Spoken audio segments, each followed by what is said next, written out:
my YouTube channel. Today I am going to be going through some old makeup and sort of sorting out everything with you queens and comparing high street makeup to high-end makeup. So yeah, without further ado, let's get to it.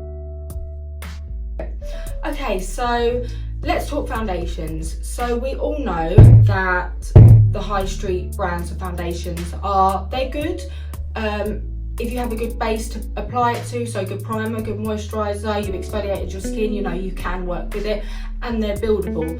But let's talk high-end foundation for now. So I use quite a lot of the time the Tom Ford. I tend to mix this Tom Ford with maybe some primer and stuff before I apply it if I want a little bit more of a dewy look, but you know, everyone each their own. But you can always matte your makeup up with mattifying primers and powders. Okay, let's compare this to MAC Studio Face and Body. Now, the MAC Studio Face and Body in C6 and C5, which I have, is brilliant. It is buildable, it's very, very, very dewy, so it's better, it is kind of better on the body than the face really, but this was always my go-to because you could wear it on the beach. Like I could wear it everywhere. I'd just put sunscreen on underneath and then I'd apply this over the top. So yeah, it's an easy kind of finish, but it's definitely not as good as the Tom Ford Traceless foundation is.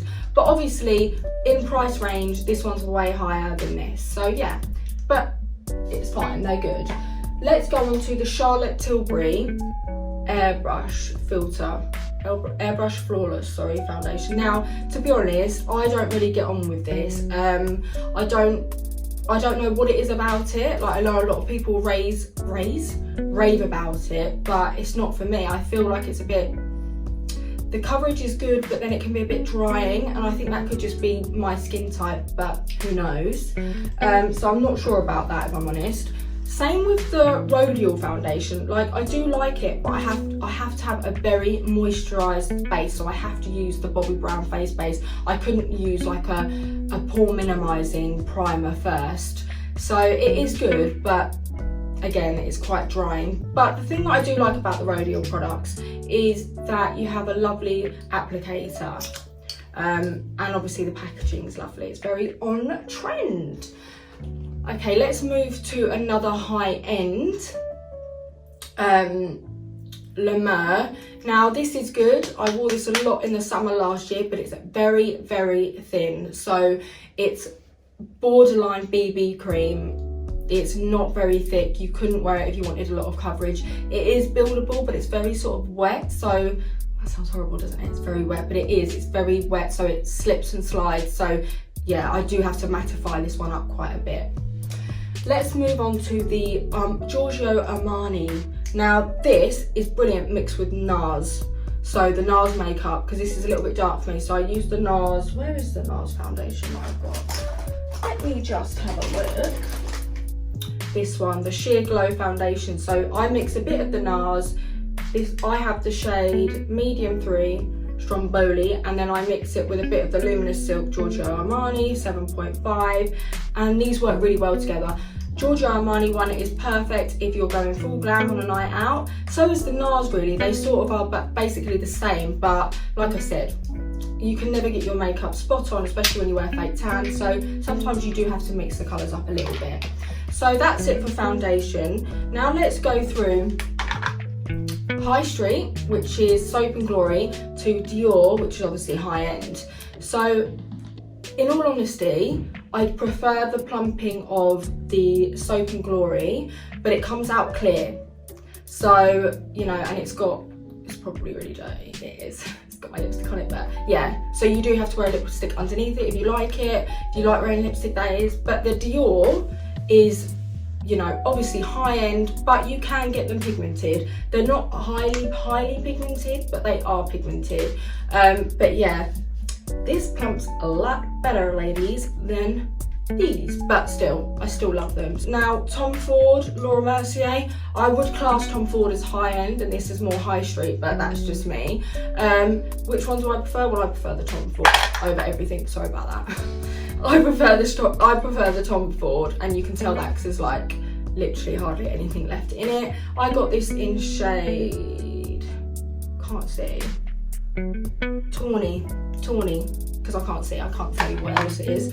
Okay, so let's go on to nudie lip glosses. Right, the Chanel or the Misguided lip gloss. So, to be honest, I'm gonna go with the Misguided over the Chanel. I don't know why. I think it's just how it feels on the lips. Like, the Misguided one isn't that sticky, so it kind of glides on the lip and nothing sticks to it. Where this Chanel one is very, very, very sticky. So Misguided wins over the high-end one. Let's move on to blushes. Right, so this is obviously High Street. This is Bourjois Paris or whatever it's called. I don't know. Like, it's that old.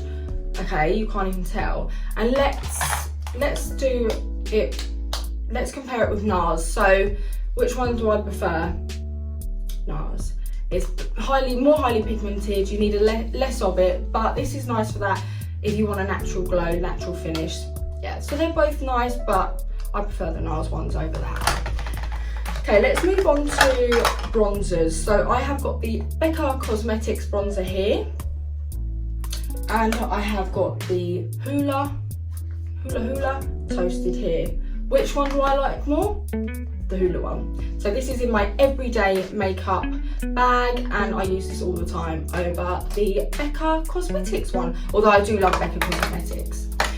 Let's talk about translucent powders. Now, I changed my mind, like the wind bloody changes with powders, mostly because I'm kind of oily skinned, so I sort of try all the powders out that I possibly can. Which one's my favourite? At the minute, I'm using the Becca Cosmetics, but to be honest, I think I like them both the same. This one's got a little bit of a glow with it, whereas this is just translucent. So yeah, but I like them both. So I could not tell you which ones I preferred. Let's move on to eyeshadows. So let's talk Rodial and let's talk NYX, which is what I call NYX.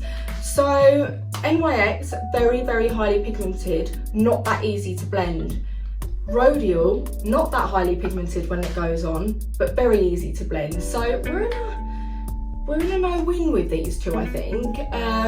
It's sort of depending on how much time I have. I would say this palette's much better for before you go out or when you go out on a night out.